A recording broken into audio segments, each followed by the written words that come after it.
You walk into meetings knowing exactly what needs to be said, but when it's time to speak, your voice catches and your brilliant ideas stay trapped in your head.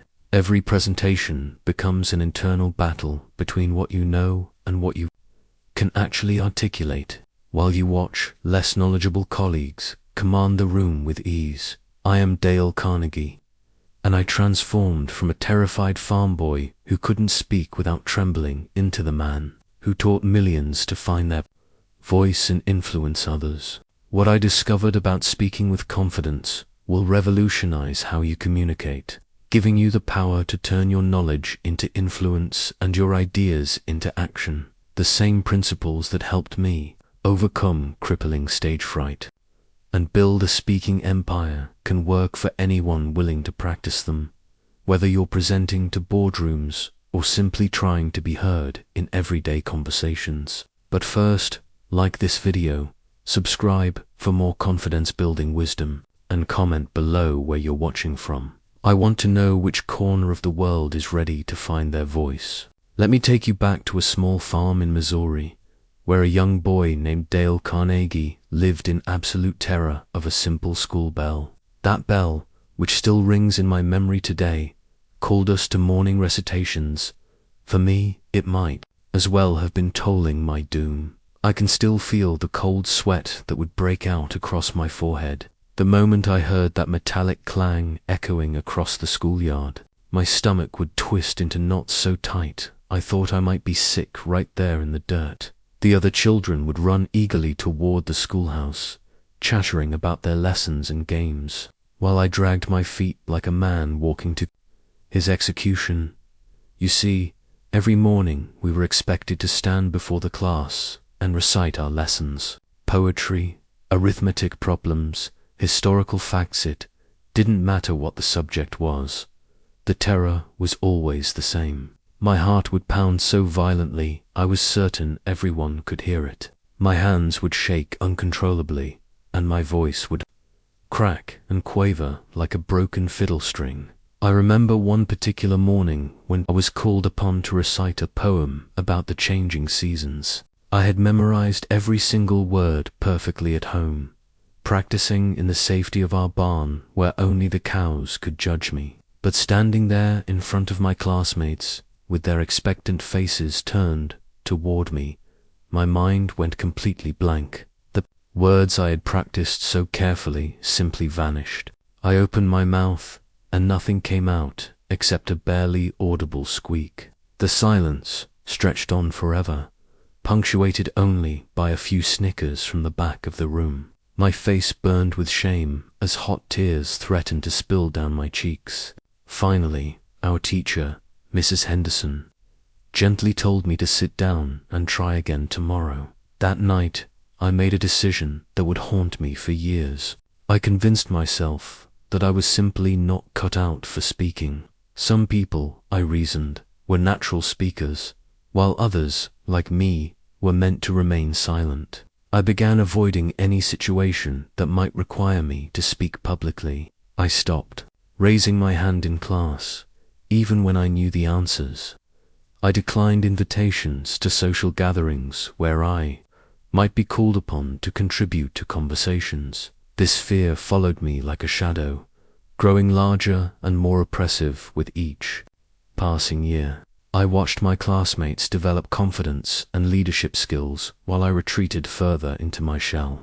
I saw opportunities pass me by, chances to join the debate team, to run for class positions, to simply connect with others through the power of spoken words. But here's what I didn't understand then, and what I desperately want you to grasp now. That terror I felt wasn't a character flaw or a permanent limitation. It was simply the result of inexperience and lack of proper preparation. Every confident speaker you admire today once stood where I stood, feeling the same crushing anxiety, the same certainty that they would fail. The difference between those who overcome this fear and those who remain trapped by it isn't natural talent or inborn courage. It's the willingness to face that fear systematically and transform it through understanding and practice. Asterisk. The dusty roads leading to Warrensburg. Missouri held more promise than I dared to imagine when I first set foot on the campus of State Teachers College. I was 18 years old, still carrying the weight of my childhood fears, but something inside me whispered that this was my chance to become someone different. I'll never forget the day I saw the debate team practicing in the old assembly hall. The confidence of those young men as they presented their arguments mesmerized me. They stood tall, spoke clearly, and commanded attention with an ease that seemed almost magical. I watched from the doorway, both envious and terrified, knowing I wanted what they had, but convinced I could never achieve it. For weeks, I wrestled with a decision that would change my life. Every fiber of my being told me to avoid the debate team, to stick to the safety of silence. But a small, persistent voice kept asking, what if you could learn to speak like that? What if confidence isn't something you're born with, but something you can develop? The day I walked into Professor Winship's office to ask about joining the debate team remains one of the most terrifying moments of my young life. My hands were literally shaking as I knocked on his door. When he asked why I wanted to join, I could barely manage to stammer out my reasons. But something in my desperation must have touched him, because he agreed to let me try. My first debate practice was a disaster of epic proportions. I had prepared extensively, researching every angle of the topic, memorizing statistics and quotes. But when I stood up to present my argument, the familiar terror seized me. My voice cracked, my hands trembled, and I completely lost my train of thought halfway through my opening statement. The other team members tried to be polite, but I could see the doubt in their eyes. That night, I seriously considered quitting. The humiliation felt too fresh, too raw. But Professor Winship pulled me aside the next day and said something that would become the foundation of everything I later taught. Carnegie, confidence isn't about eliminating fear. It's about proceeding despite the fear. And confidence comes from one thing above all else: knowing your subject so thoroughly that you become passionate about sharing it. He was right. I had been so focused on memorizing facts that I had forgotten to connect with the meaning behind them. For my next practice session, instead of just reciting statistics about agricultural policy, I spoke about my own experiences on the farm. I talked about the real struggles my family faced, the impact of legislation on actual people like my parents. Something remarkable happened when I spoke from personal experience and genuine conviction. The fear began to subside. The transformation wasn't immediate or complete.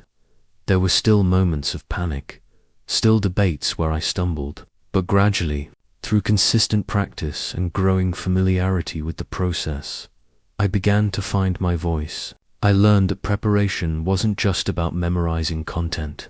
It was about understanding your material so deeply that you could explain it in your own words. From your own perspective, my first real victory came in a debate about rural education funding. As I stood at the podium, I felt the familiar flutter of nerves, but this time it was different.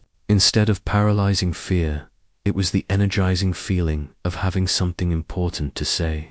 I spoke about the one-room schoolhouse I had attended, about the dedicated teachers who worked for almost nothing, about the dreams of farm children who deserved the same opportunities as their city counterparts. When I finished speaking, the room was completely silent for a moment. Then the applause began, not polite, obligatory clapping, but genuine appreciation for words that had moved people. In that moment, I understood something profound. The power of speaking wasn't about performing or impressing others. It was about sharing truth with conviction. That small, tarnished trophy I won that day represented far more than a debate victory. It was proof that the terrified farm boy could transform into someone who could influence and inspire others through the power of spoken words. It was the moment I realized that speaking confidence wasn't a gift reserved for a chosen few. It was a skill that could be developed by anyone willing to face their fears and do the work. Asterisk, asterisk. The bright lights of New York City promised everything a young man from Missouri could dream of: success, recognition, and the chance to make something of myself in the greatest city in the world. But as I stepped off the train at Grand Central Station in 1912, clutching my cardboard suitcase and the last of my savings, I had no idea how brutally the city would test every ounce of confidence I had built in college. My first job was selling correspondence courses for the international correspondence schools. I thought my debate experience would make me a natural salesman, but I quickly discovered that the confidence I had found in academic settings didn't automatically transfer to the harsh realities of door-to-door sales. Day after day, I trudged through the streets of New York, my sample case growing heavier with each rejection. The city had a way of humbling even the most prepared person. I remember standing outside a businessman's office for 20 minutes, gathering the courage to walk in and make my pitch. When I finally did, he dismissed me with barely a glance, saying he had no time for farm boys peddling pipe dreams. Casual cruelty of his words stung more than I expected, and I found myself questioning everything I thought I knew about communication and persuasion. Nights were the worst. In my tiny rented room, I would practice my sales presentations over and over, trying to understand why the speaking skills that had served me so well in college debates seemed to fail me in the real world. I was making the fundamental mistake of treating every interaction as a performance rather than a genuine conversation about solving problems. After months of struggling to make ends meet in sales, I decided to try acting. Surely, I reasoned, my speaking experience would translate to the stage. I auditioned for small parts, confident that my ability to memorize and deliver lines would open doors. Instead, I discovered that acting required a completely different kind of confidence, one rooted in emotional truth rather than logical argument. The rejection letters began piling up. Not quite what we're looking for. Lacks the necessary stage presence. Too stiff and academic in delivery. Each rejection felt like a personal indictment of my abilities, and I found myself slipping back into the old patterns of self-doubt that had plagued me as a child. But it was during this darkest period that fate intervened in the most unexpected way. Desperate for income, I noticed a small advertisement in the newspaper. YMCA seeks instructor for public speaking class. Evening hours. Apply in person. I had never considered teaching, but something about the opportunity intrigued me. Perhaps sharing what I had learned about overcoming speaking fears could help others and provide me with much-needed income. When I walked into the YMCA manager's office, I was honest about my situation. I explained that I wasn't a professional teacher, but I had personal experience overcoming severe speaking anxiety and some success in college debate. What I proposed was revolutionary for its time. Instead of teaching traditional elocution and formal rhetoric, I would focus on helping ordinary adults develop practical speaking confidence for real-world situations. The manager was skeptical. Most of our members aren't interested in becoming great orators, he said. They just want to be able to speak up in business meetings or give a toast at a wedding without embarrassing themselves. That's exactly what I want to teach, I replied. And I meant it. My failures in sales and acting had taught me something valuable. The most powerful speaking comes not from perfection or performance, but from authenticity and genuine desire to help others. My first class was scheduled for the following week, and I spent every waking moment preparing. But this time, my preparation was different. Instead of memorizing speeches or practicing dramatic techniques, I focused on understanding the real fears and needs of working adults who struggled with speaking confidence. I drew from my own painful experiences with anxiety and rejection, my gradual development of confidence through practice, and my hard-won understanding of what actually worked in real-world communication. As I stood outside the YMCA classroom that first evening, Looking at the dozen nervous adults who had signed up for my course, I realized something profound. My struggles and failures hadn't been obstacles to overcome. They had been preparation for this moment. Every rejection, every moment of crushing self-doubt, every small victory had equipped me to help others face the same challenges. Teaching, I discovered, was the perfect laboratory for refining my understanding of speaking confidence. Every student who walked through my classroom door brought their own unique fears and challenges, forcing me to develop new approaches and techniques. Through helping others overcome their speaking anxiety, I was completing my own transformation from terrified farm boy to confident communicator. That first Tuesday evening in 1912, 12 nervous adults filed into the small classroom at the 125th Street YMCA, and I stood before them as their instructor, my own heart pounding with familiar anxiety. The irony wasn't lost on me here. I was supposedly teaching public speaking confidence to others while fighting my own butterflies. But perhaps that shared vulnerability was exactly what made the magic possible. I looked at the faces around that room. Robert, a bookkeeper who had been passed over for promotion because he couldn't present his ideas clearly. Margaret, a secretary who dreamed of becoming a supervisor but was terrified of leading meetings. Thomas, a salesman whose fear of speaking to groups was limiting his territory growth. Each person carried their own version of the terror I knew so well. Instead of beginning with traditional elocution exercises or formal speaking rules, I did something that surprised even me. I told them about the Missouri farm boy who used to hide in the barn rather than recite poetry in school. I shared my recent failures in sales and acting, my collection of rejection letters, and my ongoing struggle with self-doubt. The relief in their faces was immediate and palpably. Finally, here was an instructor who understood their fears from the inside out. We're not here to become great orators, I told them that first night.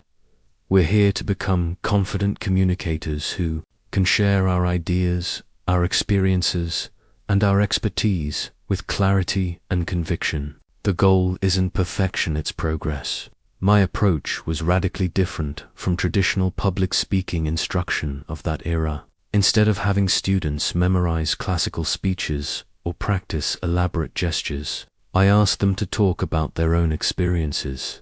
Robert spoke about his work in accounting, sharing insights about business finances that revealed a deep expertise his colleagues had never seen. Margaret described her organizational systems, displaying a natural leadership ability that her fear had kept hidden. The transformation was remarkable. When people spoke about subjects they knew intimately, their nervousness began to fade.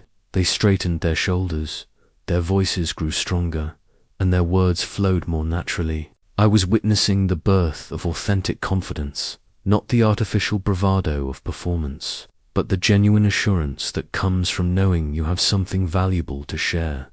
Through trial and error, I developed what would become the cornerstone of my teaching method, the principle that confidence comes from competence, and competence develops through practice in a supportive environment.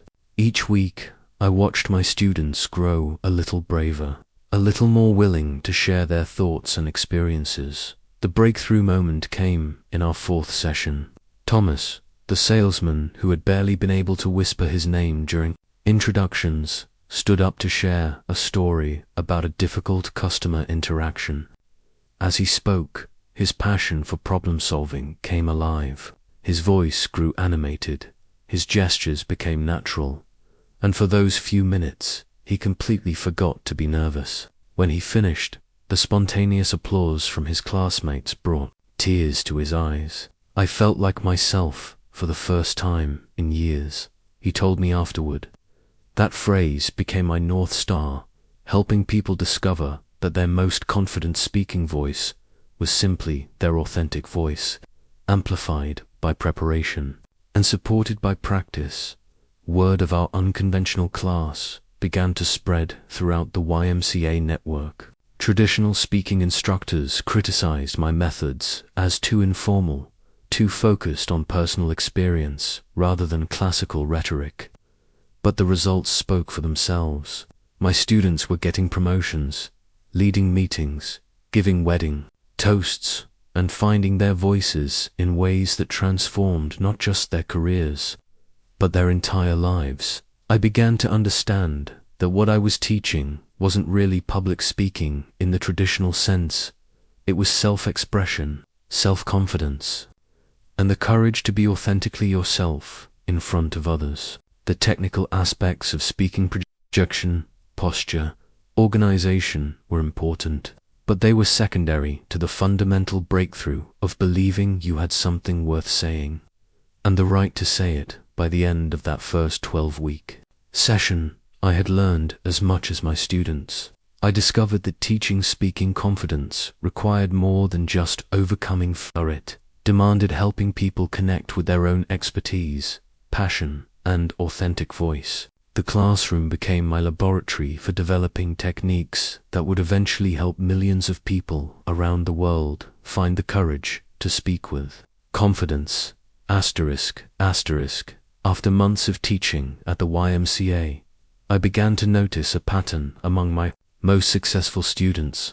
It wasn't natural talent that separated those who thrived from those who struggled. It was their approach to preparation. The students who transformed most dramatically had developed a systematic way of preparing for every speaking opportunity, no matter how small or informal. Let me share with you the three-part preparation system that emerged from countless hours of observation and refinement. This system became the bedrock of confidence for thousands of my students, and it can work the same transformation for you. The first pillar is content mastery, knowing your subject so thoroughly that you could discuss it conversationally in any setting. This goes far beyond memorizing facts or statistics. True content mastery means understanding your topic from multiple angles, knowing the questions people might ask, and being able to explain complex ideas in simple terms. I learned this lesson personally during my early teaching days when a student asked me an unexpected question about stage fright.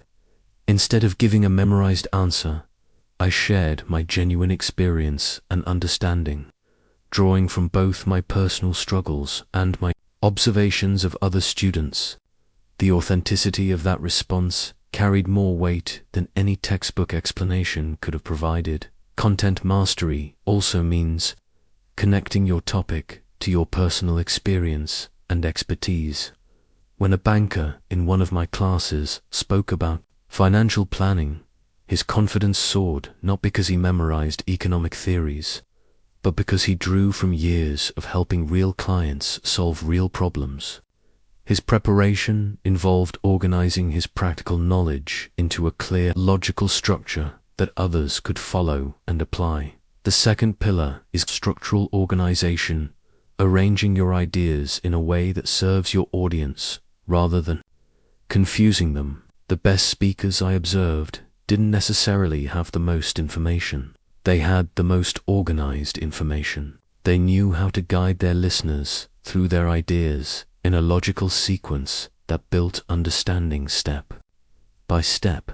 I developed a simple formula that any speaker could use. Tell them what you're going to tell them, then tell them what you told them. But within this framework, the real power comes from organizing your content around your audience's needs rather than your own convenience. Ask yourself, what does my audience need to understand first? What examples will make this concept clear? How can I connect this information to their experience? The third pillar is mental preparation, your mind for success rather than failure. This was perhaps the most revolutionary aspect of my teaching, because most speaking instruction of that era focused entirely on external techniques, while ignoring the internal battle that determined success or failure. Mental preparation begins with visualization, but not the kind you might expect. Instead of imagining yourself delivering a perfect speech, I taught my students to visualize themselves having a genuine, conversation with interested people about a subject they cared about. This reframing transformed the entire experience from performance anxiety to conversational excitement. I also discovered the power of positive affirmations rooted in truth rather than wishful thinking. Instead of telling yourself, "I'm a great speaker," when you don't believe it, affirm truths like "I have valuable knowledge to share," or "My audience wants me to succeed."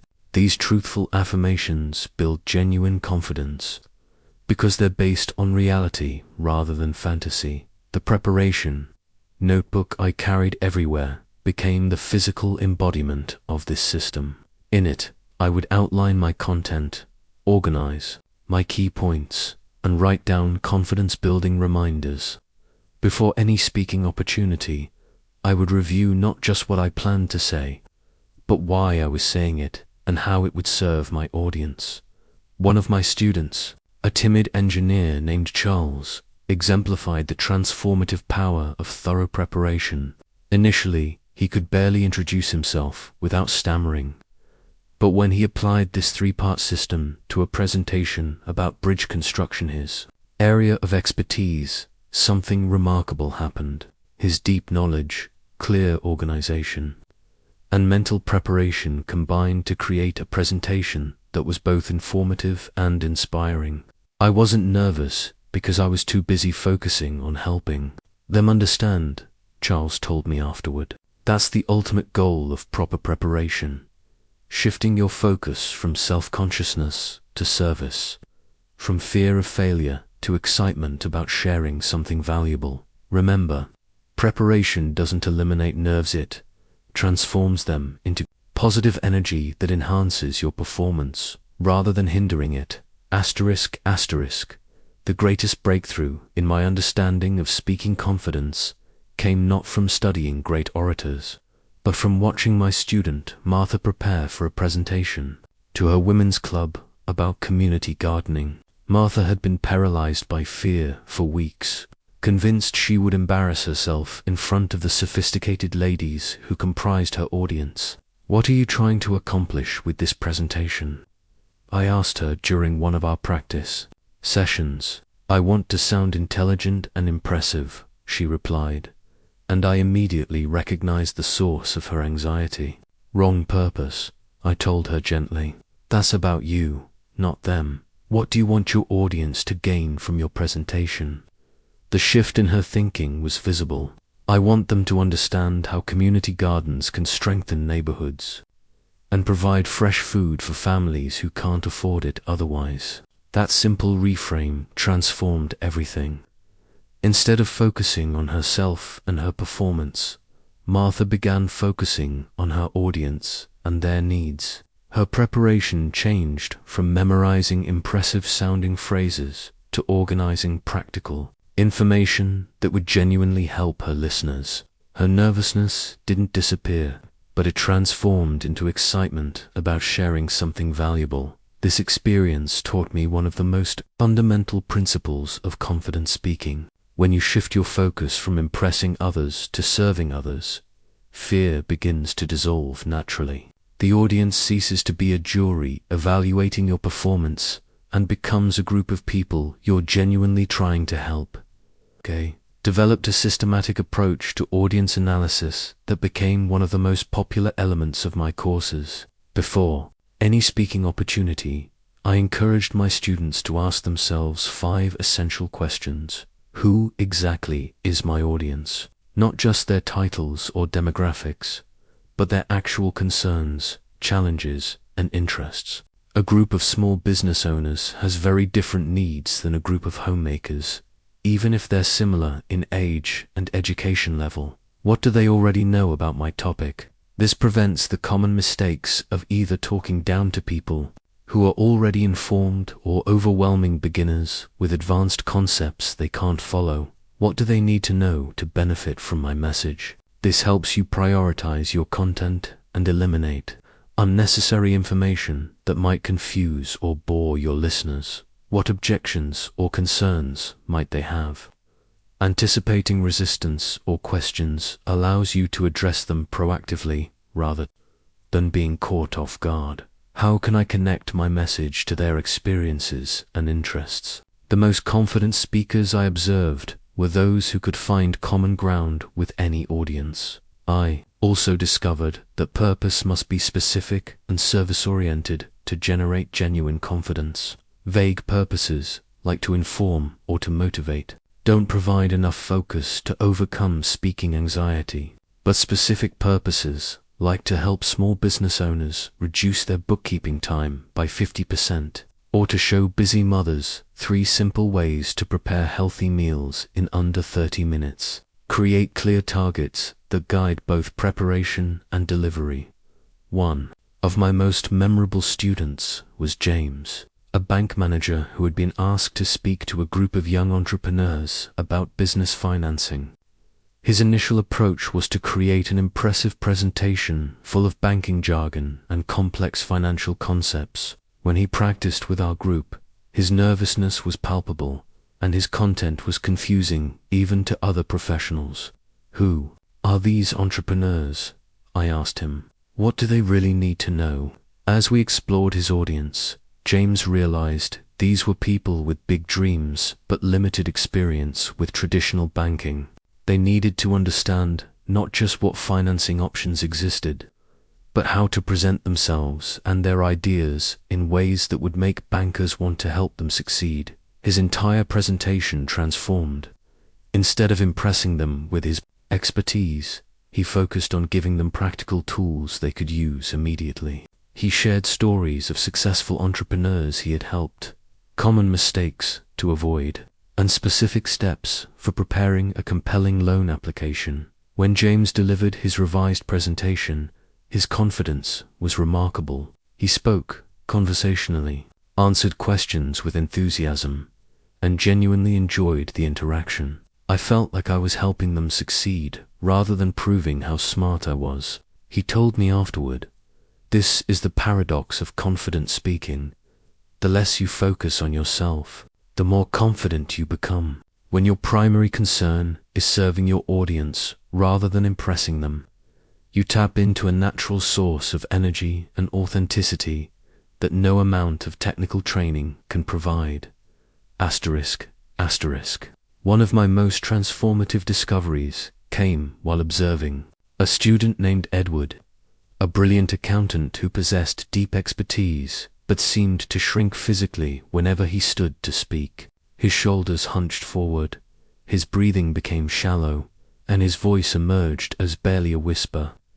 Despite having excellent content and thorough preparation, his physical presence undermined every word he spoke. That observation led me to understand something crucial. Confidence isn't just a mental state, it's a physical one. The way you hold your body directly influences how you feel and how others perceive you. More importantly, you can use your physical presence to build confidence from the outside in. I began studying the posture and breathing patterns of naturally confident speakers, and what I discovered revolutionized my teaching. Confident speakers didn't just happen to stand tall. They used their posture as a tool to generate the internal feelings of confidence and authority. The foundation begins with what I call dignified posture.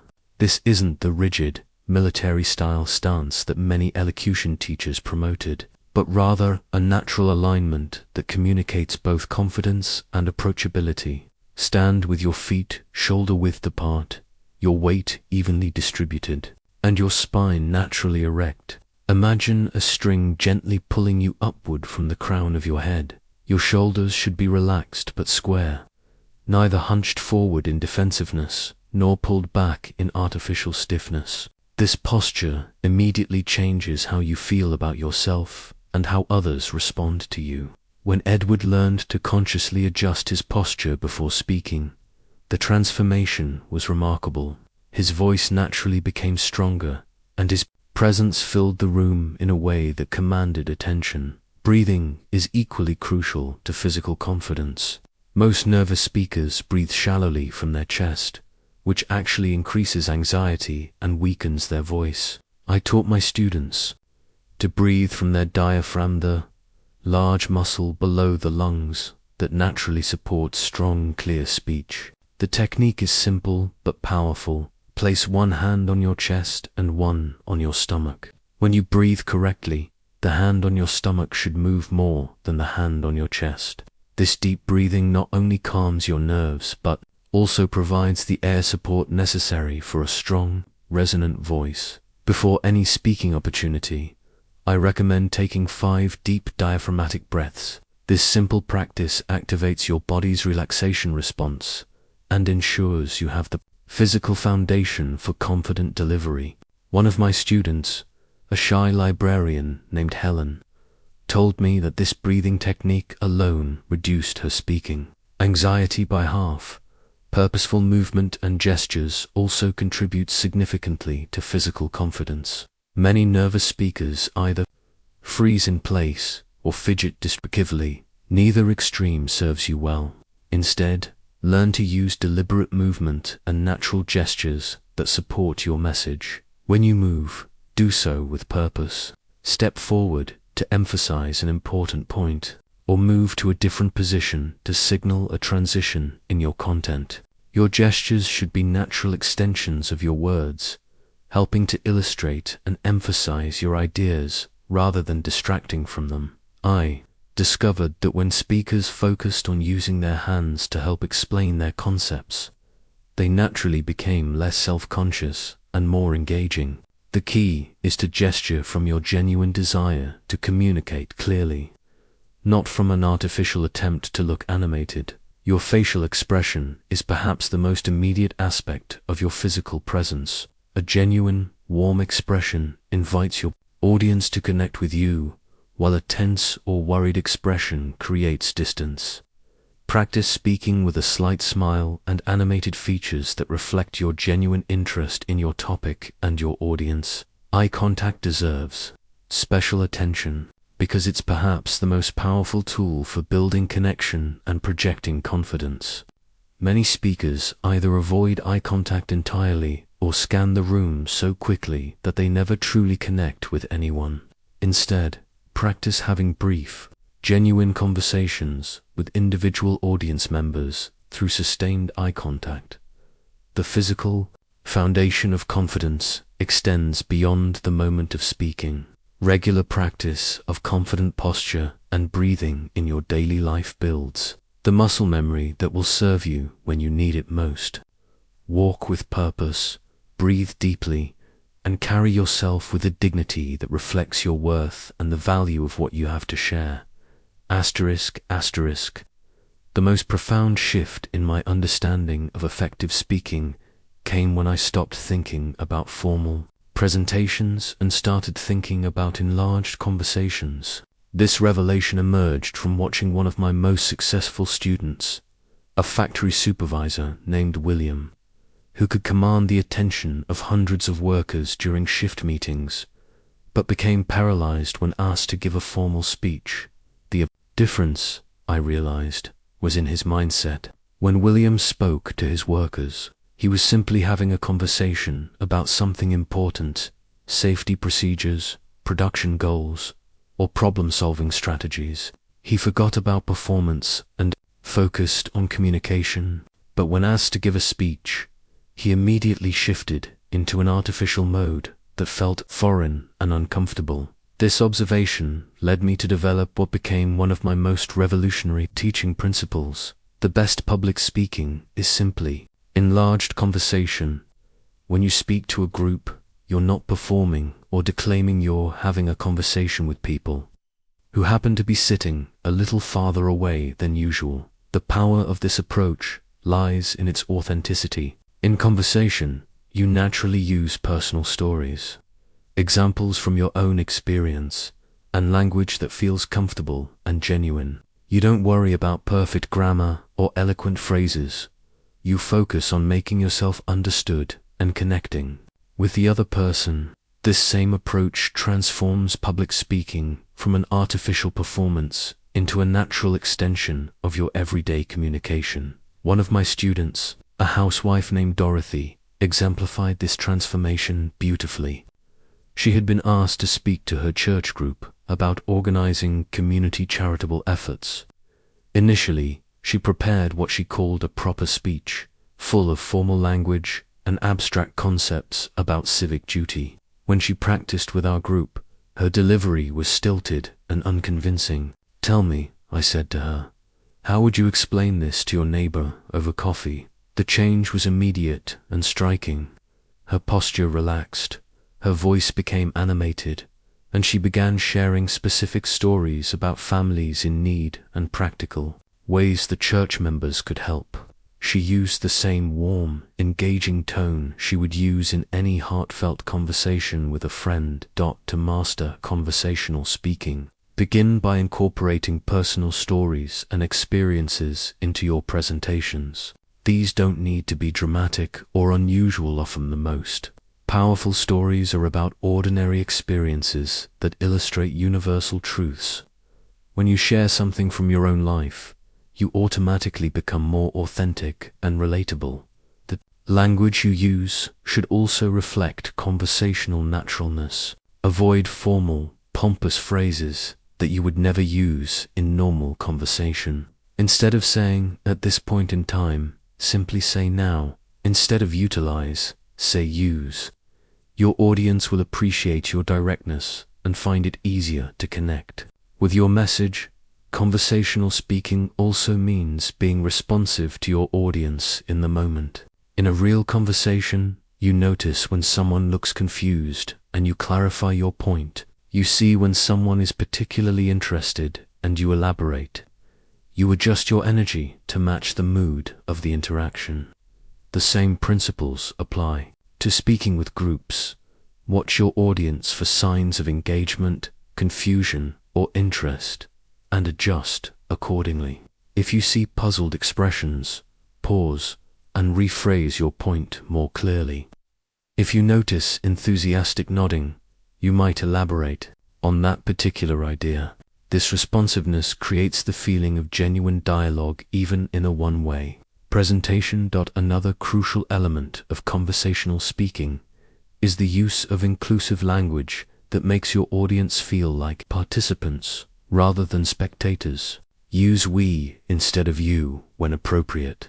Ask rhetorical questions that engage their thinking. Share experiences that they can relate to from their own lives. The warmth that characterizes the best conversations should also permeate your speaking.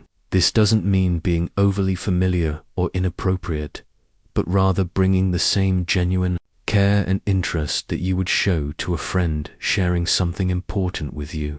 When your audience feels that you genuinely care about them and their needs, they naturally become more receptive to your message.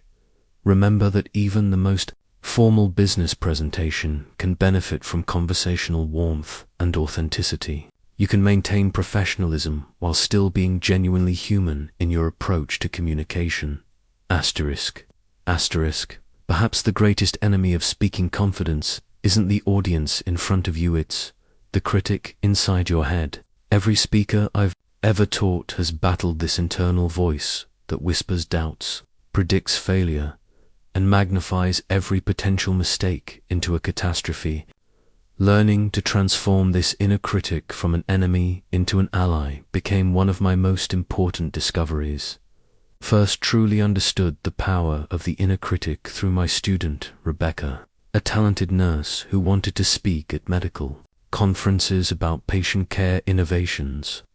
She had extensive knowledge and genuine passion for her subject, but she was paralyzed by an internal voice that constantly reminded her of every speaking mistake she had ever made. "I keep hearing this voice telling me I'm going to embarrass myself," she confided during one of our sessions. "It tells me that everyone will see through me and realize I don't know what I'm talking about." I recognized this pattern immediately because I had battled the same inner torment for years. The critical voice that had whispered, "You're just a farm boy," during my early speaking attempts had evolved but never completely disappeared. However, I had learned to transform its destructive power into constructive energy. The first step in conquering your inner critic is understanding that the voice itself isn't the problem, it's how you interpret and respond to it. That nervous energy you feel before speaking isn't necessarily fear.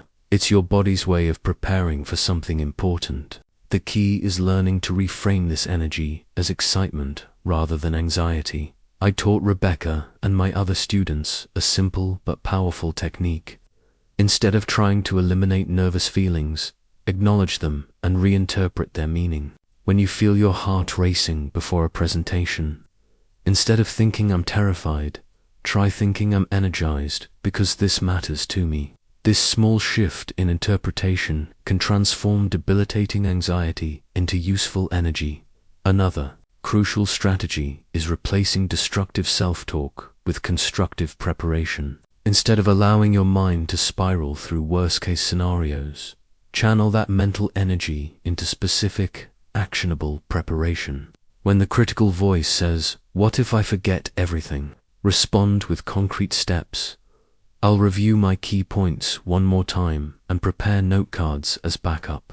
I also discovered the power of what I call truthful affirmations. Many positive thinking approaches encourage people to repeat statements they don't actually believe, like "I'm a perfect speaker." These false affirmations often backfire because they contradict your actual experience.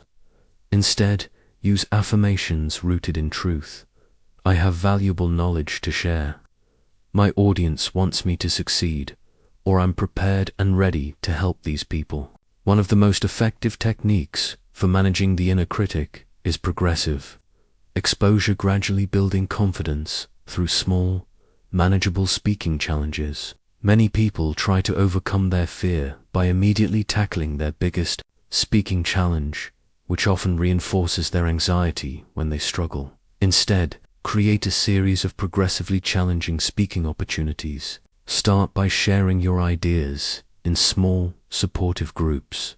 Then move to slightly larger or more formal settings. Each successful experience provides evidence that contradicts your inner critic's predictions of disaster. I encouraged Rebecca to begin by sharing her patient care insights with her immediate work team, then speaking at a department meeting, then presenting to a larger hospital gathering, before finally addressing a medical conference.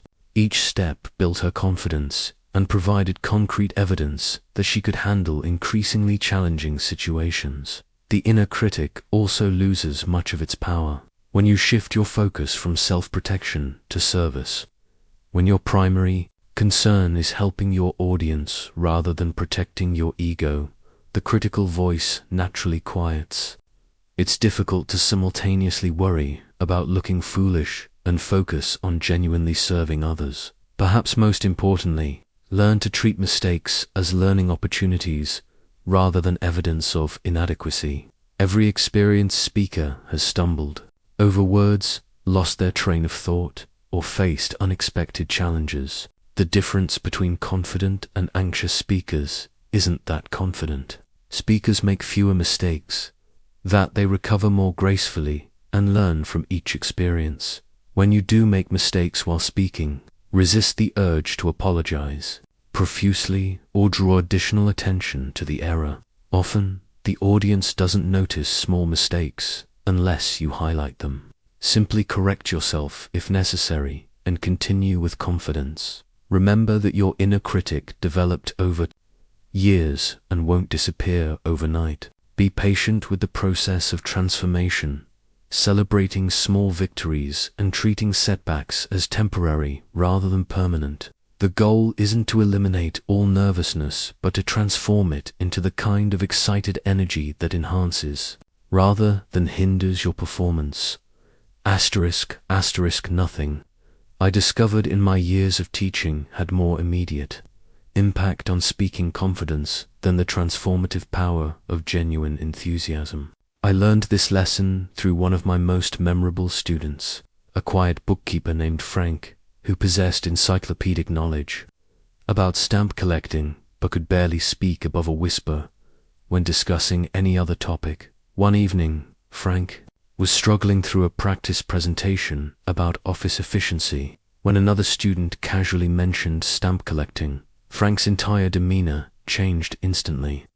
His voice became animated, his posture straightened, and his eyes lit up as he began sharing fascinating stories about rare stamps and the history behind them. For 20 minutes, he held our entire group spellbound, speaking with natural confidence and engaging charm. When he finished, the room was silent for a moment. Then Frank looked around in amazement and said, "I had no idea I could speak like that." That moment crystallized a fundamental truth about speaking confidence. When you speak about something you genuinely care about, technical perfection becomes secondary to authentic passion.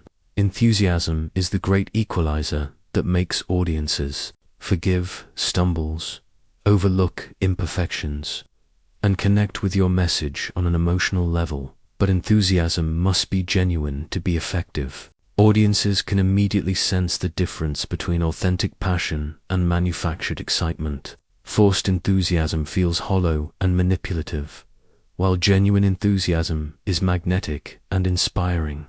The key is finding the authentic passion within whatever subject you're addressing. I began teaching my students to identify what I called their enthusiasm bridges, connections between their required topics and their genuine interests or experiences.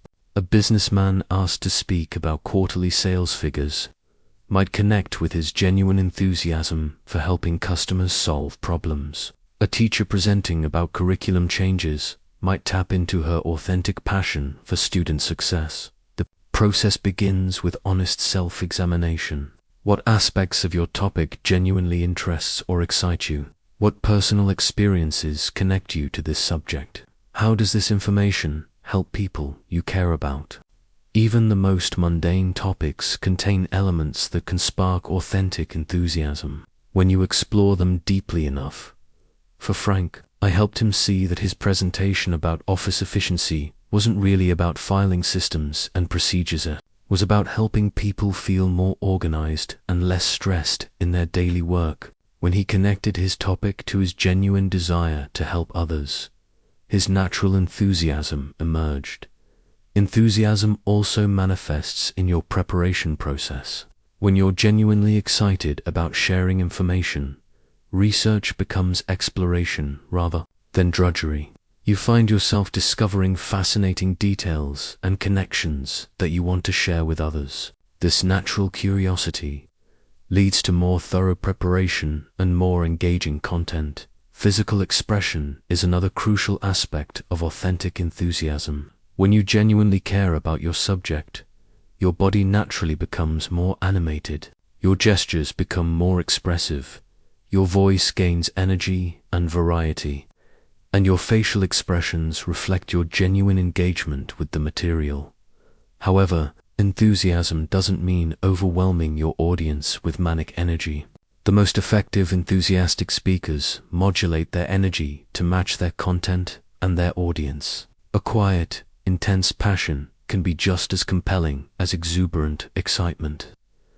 The key is that your energy level reflects your genuine feelings about the subject. I discovered that enthusiasm is remarkably contagious. When you speak with authentic passion, your audience naturally becomes more engaged and interested. They begin to see your subject through your eyes and understand why it matters to you. This emotional connection often proves more persuasive than the most logical argument or polished delivery. One of my students, a safety inspector named George, exemplified this principle beautifully. Initially, his presentations about workplace safety regulations were dry recitations of rules and requirements that put audiences to sleep. But when he began sharing stories about accidents he had prevented and lives he had potentially saved, his genuine passion for protecting workers transformed his entire presentation style. George's enthusiasm wasn't loud or dramatic, quiet intensity of someone who deeply believed in the importance of his work. When he spoke about safety procedures, his audience could feel his authentic concern for their well-being, and they responded with attention and commitment rather than boredom and resistance. 2. Cultivate genuine enthusiasm for your speaking topics. Spend time exploring the human impact of your subject. How does this information help people? What problems does it solve? What opportunities does it create? When you connect with the ways your message can genuinely serve others, authentic enthusiasm naturally follows. Remember that enthusiasm is not about perfection or polish, it's about passion and authenticity.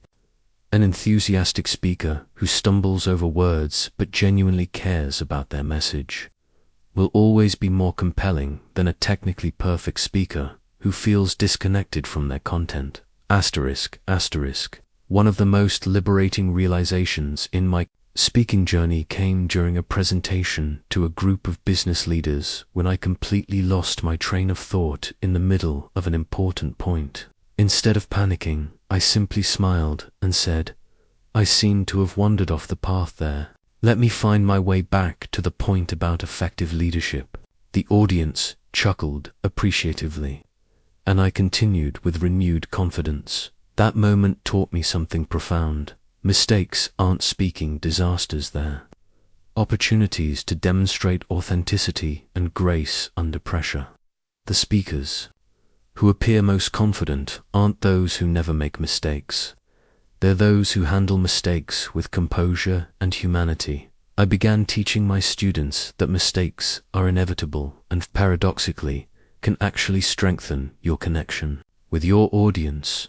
When you handle an error gracefully, you show your audience that you're human, relatable, and confident enough to acknowledge imperfection without falling apart. The key to graceful recovery lies in your response to the mistake, rather than the mistake itself. Most audiences are remarkably forgiving of speakers who stumble over words, lose their place, or encounter unexpected challenges. What they find uncomfortable is watching a speaker become flustered, apologetic, or defensive when things don't go perfectly. I developed what I call the acknowledge and redirect technique for handling speaking mistakes. When you make an error, briefly acknowledge it if necessary, then smoothly redirect to your intended message. For example, if you mispronounce a word, simply say it correctly and continue. If you lose your place, pause briefly, find your bearings, and resume with confidence. Avoid the common mistake of drawing excessive attention to minor errors through profuse apologies or self-deprecating comments. Most audiences don't notice small stumbles unless you highlight them. When you spend time apologizing for mistakes, you're taking attention away from your message and making your audience uncomfortable. One of my students, a marketing manager named Patricia, struggled terribly with this tendency to over-apologize. During a practice presentation, she mispronounced a client's name and then spent nearly a minute apologizing and explaining how she normally pronounces it correctly. The minor error became a major distraction that completely derailed her presentation. I taught Patricia the power of what I call confident correction. When you make a mistake, correct it simply and move forward. I meant to say Johnson, not Jackson, and his company has seen remarkable growth this quarter. This approach shows competence and maintains momentum rather than creating awkward moments of excessive apology, interruptions, and unexpected questions. Present different challenges, but similar opportunities for demonstrating grace and confidence. The key is viewing interruptions not as attacks on your competence, but as signs of audience engagement. When someone asks a question or offers a comment, they're showing interest in your topic. For handling questions during presentations, I developed a simple framework. Listen fully, pause to consider your response, answer concisely, and redirect to your main message if necessary. If you don't know the answer to a question, say so honestly and offer to follow up later. Your audience will respect your honesty more than a fumbling attempt to bluff your way through. Technical difficulties also provide opportunities to demonstrate confidence and humor. When a microphone fails or a slide projector breaks down, maintain your composure and use the moment to connect more personally with your audience. Some of my most memorable presentations occurred when technical problems forced me to abandon my planned format and speak more conversationally. I learned to prepare for potential disruptions by having backup plans ready. Always bring printed copies of important slides. Know your material well enough to continue without visual aids, and have alternative ways to illustrate your key points. This preparation doesn't just help you handle problems, it gives you confidence, knowing you can adapt to any situation. Humor can be a powerful tool for handling mistakes and disruptions, but it must be used carefully. Self-deprecating humor that's gentle and brief can help diffuse tension and show your humanity. However, avoid humor that undermines your credibility or makes your audience uncomfortable. The goal is to acknowledge the situation lightly and move forward, not to turn every mistake into a comedy routine. Perhaps most importantly, remember that your audience is generally supportive and wants you to succeed. They're not sitting there, hoping you'll make mistakes or looking for reasons to judge you harshly. Most people in your audience have been in similar situations themselves and can empathize with the challenges of public speaking. The confidence that comes from knowing you can handle any speaking challenge gracefully is far more valuable than the false confidence of believing nothing will ever go wrong. When you accept that mistakes and interruptions are natural parts of speaking and develop skills to handle them effectively, you free yourself from the anxiety of needing everything to be perfect. Asterisk. After years of teaching people to speak with confidence, I began to notice that my most successful students shared something beyond mere comfort with public speaking. They had learned to influence and persuade others through their words. This observation led me to study the deeper principles of persuasive communication, and what I discovered transformed both my teaching and my understanding of truly confident speaking. Persuasion, I learned, isn't about manipulation or trickery. It's about presenting your ideas in ways that help others understand and embrace them willingly. The most persuasive speakers aren't those who use clever techniques to force agreement, but those who genuinely understand human psychology and communication principles. I identified 3 foundational pillars of persuasive speaking that every confident communicator must master. The first pillar is credibility, your audience's belief in your competence and trustworthiness. Without credibility, even the most logical arguments fall flat. Credibility comes from demonstrating genuine expertise, acknowledging the limits of your knowledge, and showing authentic concern for your audience's welfare, rather than just your own agenda. One of my students, a financial advisor named Robert, exemplified the power of credibility-based persuasion. Instead of overwhelming potential clients with complex financial jargon to impress them, he began his presentations by acknowledging the confusion many people feel about financial planning.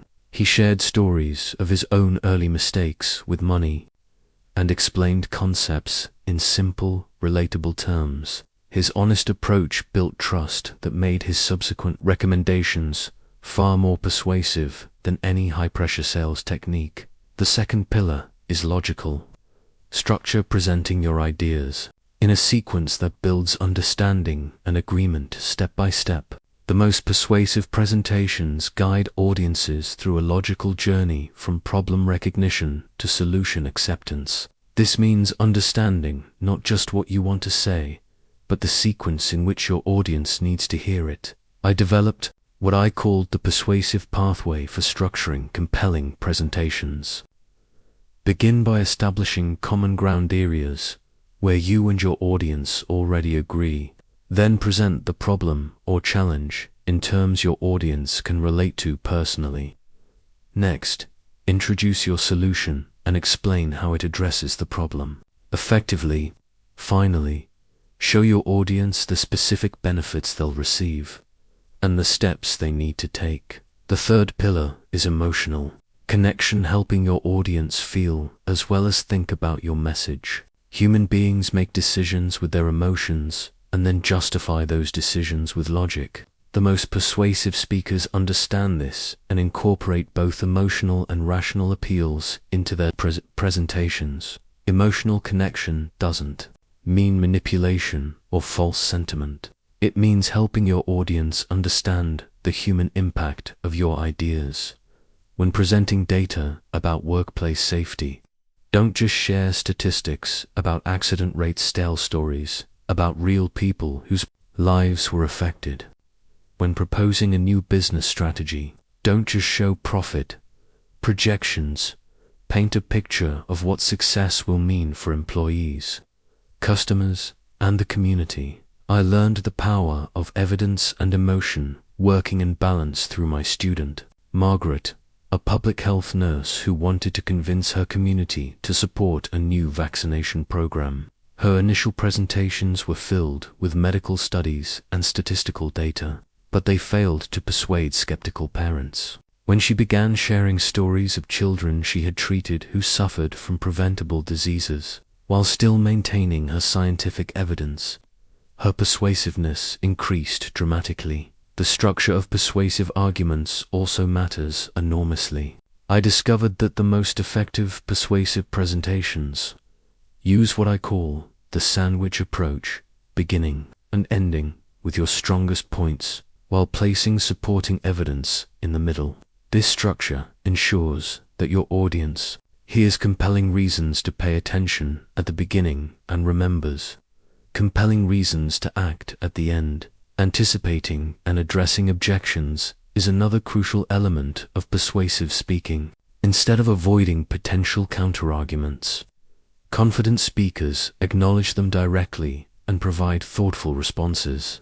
This approach demonstrates intellectual honesty and prevents audiences from getting stuck on unaddressed concerns. When preparing persuasive presentations, always consider the specific obstacles that might prevent your audience from accepting your ideas. Are they concerned about cost, time, risk, complexity? Address these concerns directly with evidence, examples, and practical solutions. I also discovered the importance of what I call psychological reciprocity in persuasive speaking. When you genuinely help your audience solve problems or achieve goals they care about, they naturally become more receptive to your ideas and requests. The most persuasive speakers focus on giving value before asking for anything in return. Perhaps most importantly, truly persuasive speaking requires authentic belief in your message. If you don't genuinely believe that accepting your ideas will benefit your audience, your lack of conviction will undermine even the most skillful persuasive techniques. The most compelling speakers are those who have convinced themselves first and speak from genuine conviction about the value of their message. Remember that persuasion is ultimately about service, helping others make decisions that will benefit them. When your persuasive efforts are rooted in genuine concern for your audience's welfare, you naturally become more confident and effective in your communication. Asterisk. The most profound lesson I learned about speaking confidence came from watching my student James, a brilliant engineer who could explain complex technical concepts with remarkable clarity but struggled to connect with non-technical audiences. His presentations were informative but cold, leaving audiences respectful but unmoved. Everything changed when he learned the art of building genuine rapport with his listeners. Rapport isn't about being liked or entertaining your audience, it's about creating a bridge of understanding and trust that makes communication possible. When genuine rapport exists, audiences become partners in the communication process rather than judges evaluating your performance. This shift transforms speaking from a one-way performance into a collaborative experience that naturally builds confidence. The foundation of rapport is demonstrating genuine interest in your audience as people, not just as recipients of your message. This begins long before you start speaking. Arrive early when possible and engage in brief, friendly conversations with audience members. Ask about their experiences, their challenges, and their interests related to your topic. These interactions provide valuable insights that can enhance your presentation and help you feel more connected to your listeners. I discovered that sharing Appropriate personal experiences is one of the most powerful tools for building rapport. When you reveal something genuine about yourself, struggle you've faced, a lesson you've learned, or even a mistake you've made, you invite your audience to see you as human rather than as a distant expert. This vulnerability, when used appropriately, creates instant connection. James learned this lesson during a presentation about energy efficiency to a group of homeowners. Instead of beginning with technical specifications, he shared his own experience of receiving a shockingly high electricity bill and his journey to understand and reduce his home's energy consumption. This personal opening immediately connected him with his audience's experiences and concerns. The language you use also plays a crucial role in building rapport. Inclusive language that emphasizes shared experiences and common goals helps create a sense of partnership. Use we instead of you when appropriate. Instead of saying you should implement these changes, try when we implement these changes, we can expect to see ... This subtle shift makes your audience feel like collaborators rather than targets. Reading and responding to audience feedback in real time is another essential skill for building rapport. Watch for signs of engagement, confusion, boredom, or excitement, and adjust your approach accordingly. If you notice confused expressions, pause and rephrase your point more clearly. If you see enthusiastic nodding, you might elaborate on that particular idea or ask for audience input. One of my most successful students, a teacher named Catherine, mastered this skill beautifully. During a presentation about new teaching methods, she noticed several audience members exchanging skeptical glances when she discussed innovative techniques. Instead of ignoring their concern, she addressed it directly. I can see some of you might be wondering how realistic these methods are in everyday classrooms. Let me share some specific examples from my own experience. Humor, when used appropriately and authentically, can be a powerful tool for building rapport. But the humor must emerge naturally from your personality and your content, not from forced jokes or borrowed material. Self-deprecating humor that's gentle and brief can help show your humanity, while observational humor about shared experiences can create moments of connection. However, be extremely careful with humor that might exclude or offend any portion of your audience. The goal is to include and connect, not to entertain at someone else's expense. When in doubt, err on the side of warmth and sincerity rather than attempting humor that might backfire. Finding common ground with your audience is perhaps the most fundamental aspect of building rapport. This doesn't mean compromising your message or pretending to agree with positions you don't hold, but rather identifying shared values, experiences, or goals that create a foundation for understanding. A business consultant I taught, named David, demonstrated this principle effectively when speaking to a group of small business owners about financial planning.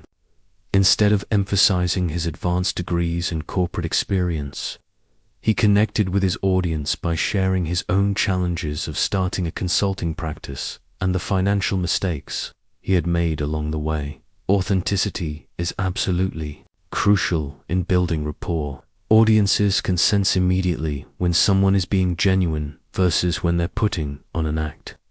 The rapport that comes from authentic connection is far more powerful and lasting than any artificial charm or calculated friendliness. This means being yourself while also being your best self. You don't need to become a different person to connect with your audience, but you do need to bring genuine care and interest to the interaction. When you approach speaking as an opportunity to serve and connect with others rather than to impress them, rapport develops naturally. Remember that building rapport is an ongoing process throughout your presentation, not just something you establish at the beginning. Continue to engage with your audience, acknowledge their responses, and demonstrate your concern for their understanding and benefit. This sustained attention to connection will enhance both their experience and your confidence as a speaker. **** After decades of teaching and speaking, I developed what I consider the most sophisticated techniques for building unshakable speaking confidence. These advanced methods go beyond basic preparation and nervousness management to create the kind of deep, lasting confidence that serves speakers in the most challenging situations. The first advanced technique is what I call success visualization, but not the superficial positive thinking that many people attempt. Effective visualization involves mentally rehearsing not just successful outcomes, but the entire experience of confident speaking, including how you'll handle challenges and unexpected situations. I learned this technique from studying accomplished athletes and performers who used mental rehearsal to enhance their physical performance. The key is creating vivid, detailed mental pictures that engage all your senses.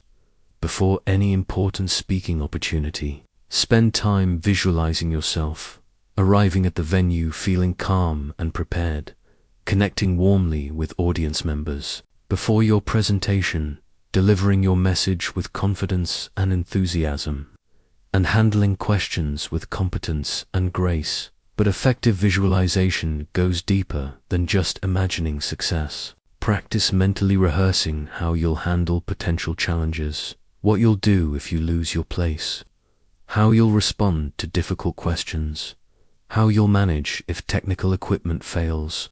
This comprehensive mental preparation builds genuine confidence because you've already successfully navigated potential obstacles in your mind.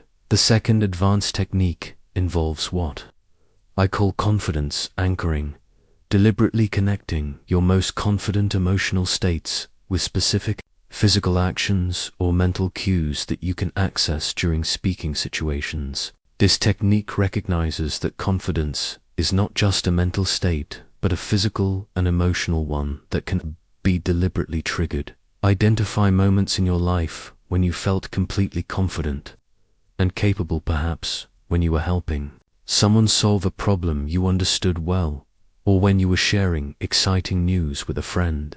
Study the physical sensations of those confident moments, how you held your body, how you breathed, what thoughts occupied your mind.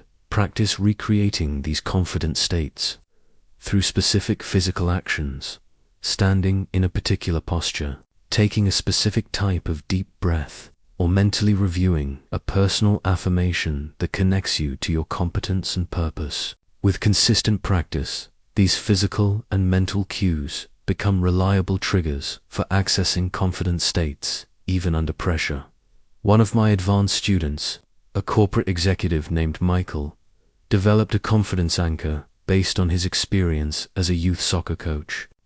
Before important presentations, he would mentally recall the feeling of encouraging young players and helping them develop their skills. This memory naturally connected him to his most confident, service-oriented mindset, which he could then bring to his business presentations. The third advanced technique is strategic use of past successes to build what I call confidence momentum. Instead of simply hoping you'll feel confident, deliberately cultivate confidence by systematically reviewing and analyzing your speaking successes. No matter how small, keep a detailed record of every positive speaking experience, from successful conversations in meetings to compliments received after presentations. Before challenging speaking situations, review these successes not just to feel good, but to analyze what specific actions and approaches contributed to your success. This creates a bank of proven strategies you can draw upon. But this technique goes beyond simple, positive recall.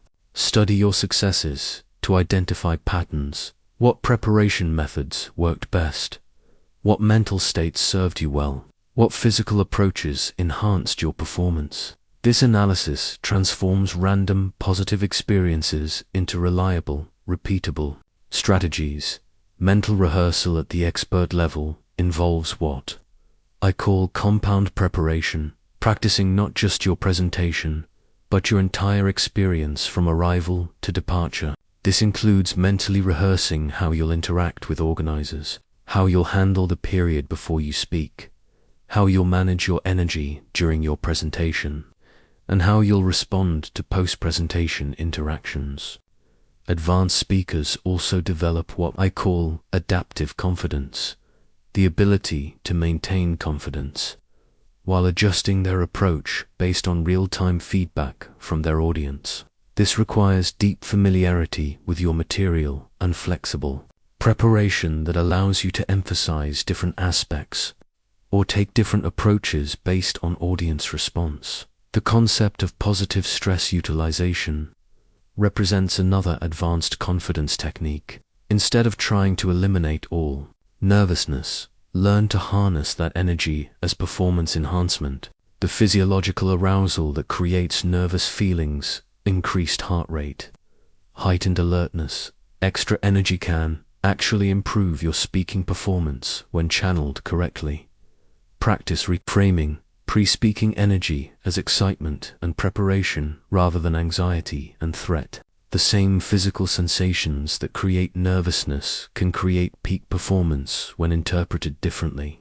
Advanced speakers learn to welcome this energy as a sign that they're ready to perform at their best. Perhaps the most sophisticated confidence technique is what I call purpose-driven transcendence, connecting so deeply with the value of your message and service to your audience that self-consciousness becomes irrelevant.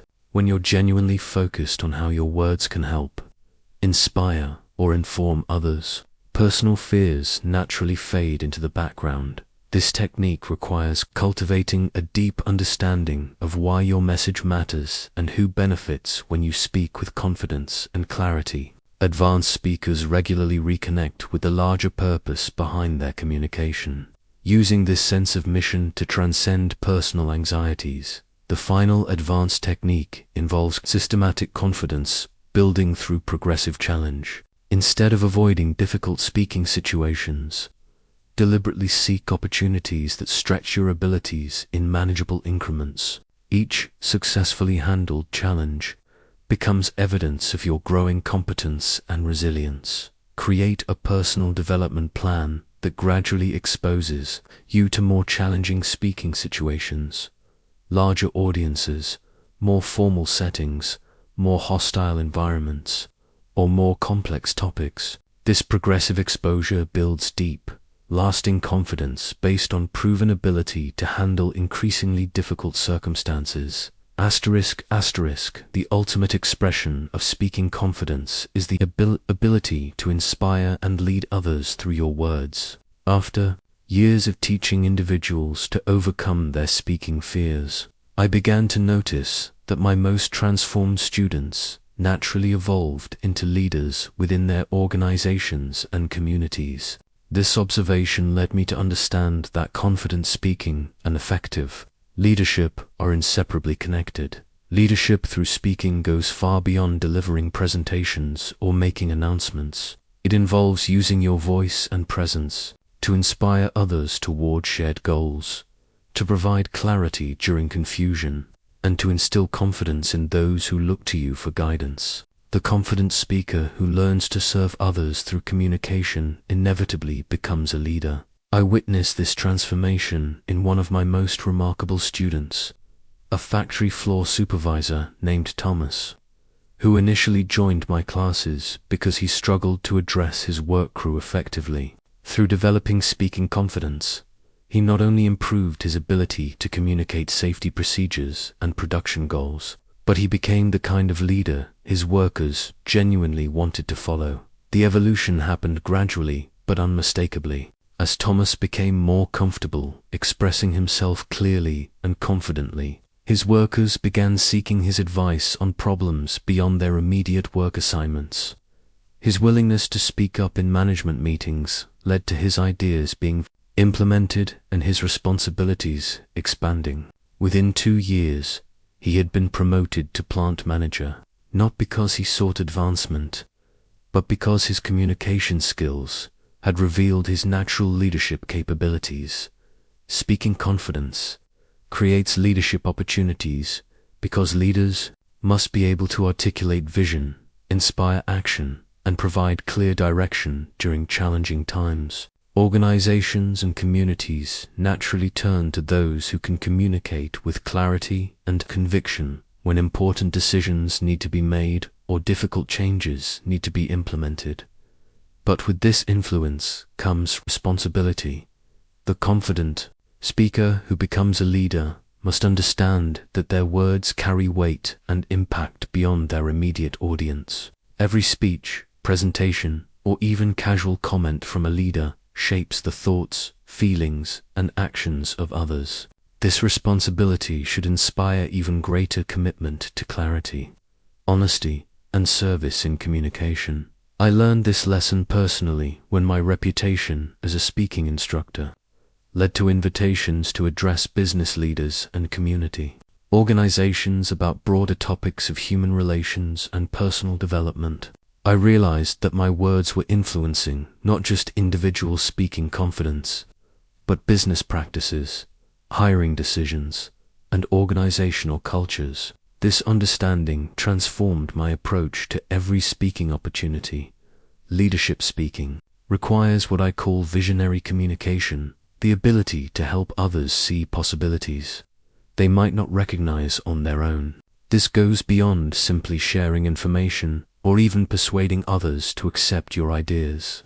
Visionary communication involves painting pictures of potential futures that inspire others to commit their energy and talents toward achieving shared goals. When Thomas spoke to his factory workers about safety procedures, he evolved from simply explaining rules to helping them envision going home safely to their families every day. When he addressed production challenges, he helped his team see how their work contributed to community prosperity and customer satisfaction. This shift from informational to inspirational communication marked his transformation from supervisor to leader. Effective leadership speaking also requires the courage to address difficult topics and uncomfortable truths. Leaders often must deliver challenging messages about necessary changes, performance issues, or economic realities. The confident speaker learns to approach these conversations with honesty tempered by compassion, clarity combined with hope. I taught my advanced students that leadership communication involves what I call constructive honesty, telling the truth in ways that help people understand and respond productively, rather than simply shocking or discouraging them. This means providing context for difficult information, offering realistic hope for improvement, and giving people specific actions they can take to contribute to solutions. Another crucial aspect of leadership speaking is the ability to instill confidence in others during uncertain times. When organizations or communities face challenges, people naturally look to leaders for reassurance and direction. The leader who can speak with calm confidence, acknowledge difficulties honestly while maintaining optimism about ultimate success, provides the emotional stability that others need to persevere. Perhaps most importantly, leadership through speaking requires authentic commitment to serving others rather than promoting yourself. The most effective leader speakers are those who genuinely care more about their audience's success than their own advancement. When people sense that a leader's primary concern is their welfare and development, they respond with loyalty and effort that goes far beyond mere compliance. This service orientation also means using your speaking platform to develop other leaders, rather than simply maintaining your own position. The confident leader speaker actively seeks opportunities to help others find and develop their own voices. Knowing that an organization or community is strengthened when leadership capabilities are widely distributed, remember that leadership through speaking is not about dominating conversations or imposing your will on others. True leadership communication invites participation, encourages diverse perspectives, and creates environments where the best ideas can emerge from anywhere within the group. The confident speaker becomes a leader by facilitating rather than dominating, by inspiring rather than intimidating. Speaking confidence is not a destination you reach and then maintain effortlessly. It's a practice you cultivate throughout your lifetime. This understanding came to me gradually as I observed my own development and that of my students over many years. Even after decades of speaking and teaching, I continued to discover new depths of confidence and new challenges that required growth. The most successful speakers I've known treat confidence building as an ongoing practice rather than a problem to be solved once and forgotten. They understand that each speaking opportunity provides a chance to deepen their skills, expand their comfort zone, and serve their audiences more effectively. This mindset transforms every presentation, meeting contribution, or casual conversation into a learning laboratory. I developed what I call the daily practice principle based on observing how musicians, athletes, and other performers maintain and improve their abilities. Just as a pianist doesn't stop practicing scales after achieving competence, the confident speaker continues to practice fundamental skills even after overcoming initial fears and achieving success. This daily practice doesn't require formal presentations or elaborate preparation. It can be as simple as speaking up more often in meetings, engaging in more substantial conversations with colleagues, or volunteering to explain concepts to others when opportunities arise. The key is approaching these everyday interactions with the same intentional focus you would bring to a formal speaking engagement. One of my longtime students, a businessman named Richard, exemplified this principle beautifully. Even after becoming a sought-after speaker in his industry, he continued to seek opportunities for growth. He volunteered to mentor young professionals, knowing that teaching others would deepen his own understanding. He accepted invitations to speak to unfamiliar audiences, recognizing that new challenges would expand his capabilities. The lifetime practice also involves what I call reflective analysis, regularly examining your speaking experiences to identify what worked well and what could be improved. This isn't harsh self-criticism, but thoughtful consideration of how to serve your audiences more effectively in future opportunities. After each significant speaking experience, ask yourself specific questions. What moments felt most natural and confident? When did you feel most connected to your audience? What preparation methods served you best? Where did you notice room for improvement? What would you do differently next time? This analysis transforms every speaking experience into a stepping stone toward greater effectiveness. I learned to keep what I called a growth journal, where I recorded insights from both successful and challenging speaking experiences. Over time, patterns emerged that helped me understand my personal strengths and areas for continued development. This record also became a valuable resource during difficult periods, reminding me of progress made and lessons learned. The concept of expanding comfort zones became central to my understanding of lifetime practice. Confidence grows not by staying within familiar territory, but by gradually extending the boundaries of what feels manageable. This means regularly accepting speaking challenges that stretch your abilities without overwhelming them. Create a personal development plan that exposes you to new types of speaking situations over time. If you're comfortable with small groups, try larger audiences. If you excel at informational presentations, experiment with more persuasive speaking. If you speak well to colleagues, practice addressing diverse audiences with different backgrounds and interests. Another crucial aspect of lifetime practice is staying current with your knowledge and skills. The world changes constantly, and effective speakers must continue learning not just about their primary subjects, but about communication itself. Read books, attend workshops, observe other speakers, and experiment with new approaches to keep your abilities fresh and relevant. The practice also involves maintaining physical and mental health that supports confident speaking. Regular exercise enhances both your physical presence and your mental clarity. Adequate rest ensures you can access your full capabilities when speaking opportunities arise.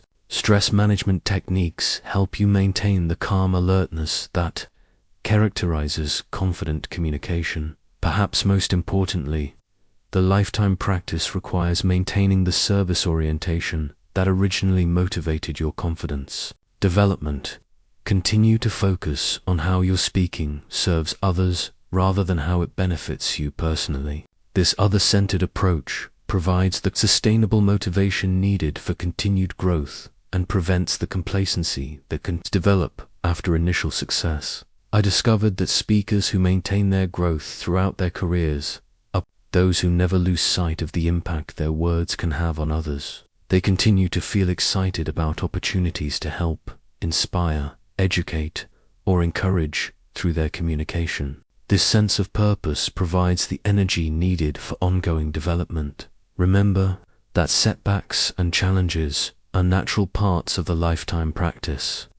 Even experienced speakers encounter difficult situations, make mistakes, or face periods of doubt. The difference between those who continue growing and those who stagnate is how they respond to these challenges as opportunities for learning and renewal, rather than as evidence of failure. The lifetime practice of speaking confidence ultimately becomes a practice of continuous service, ongoing learning, and persistent growth in your ability to connect with and contribute to others through the power of clear, confident communication. As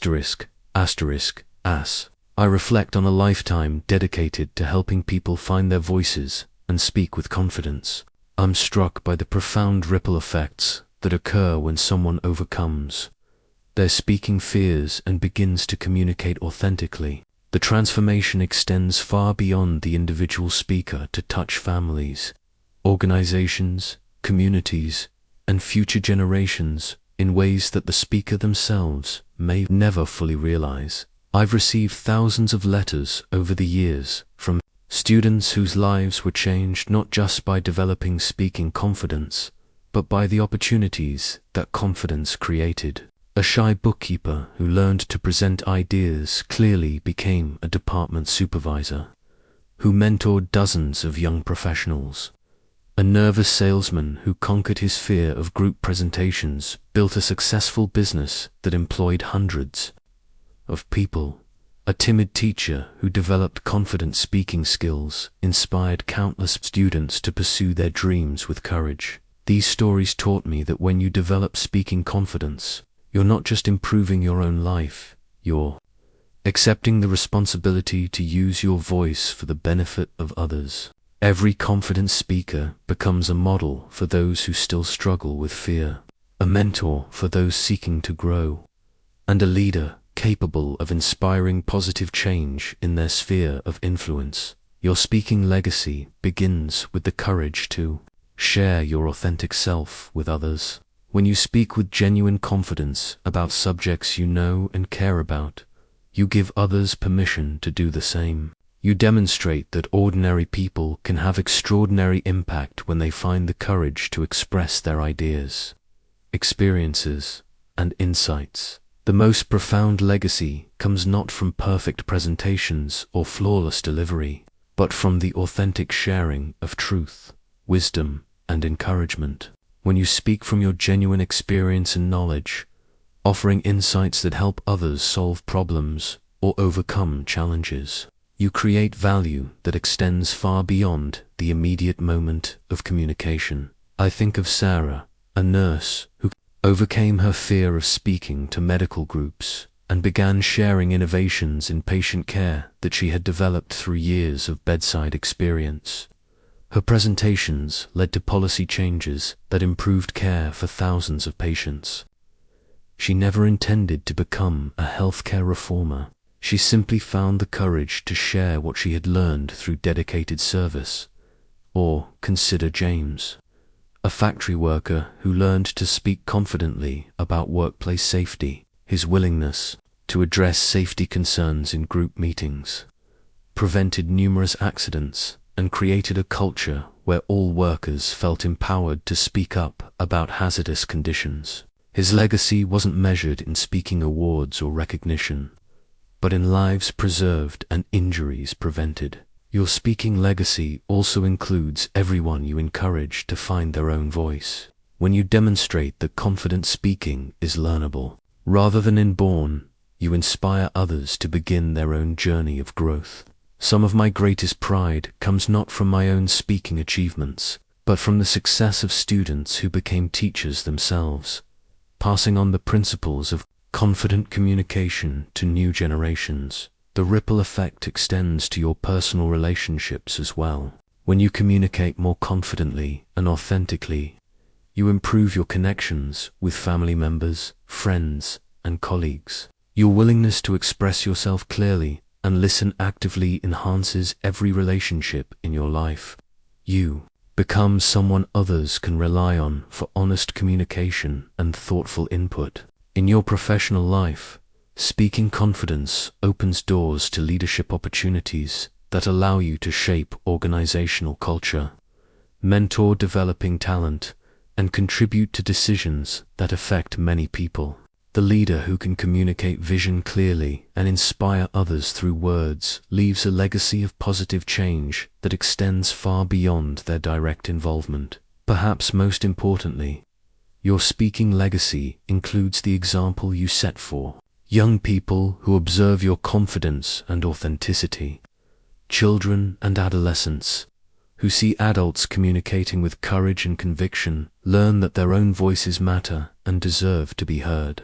In a world where many young people struggle with self-expression and confidence, your example of authentic communication provides a powerful model. The legacy also encompasses the content of your communications, the ideas, insights, and encouragement you share that continue to influence others long after the immediate conversation ends.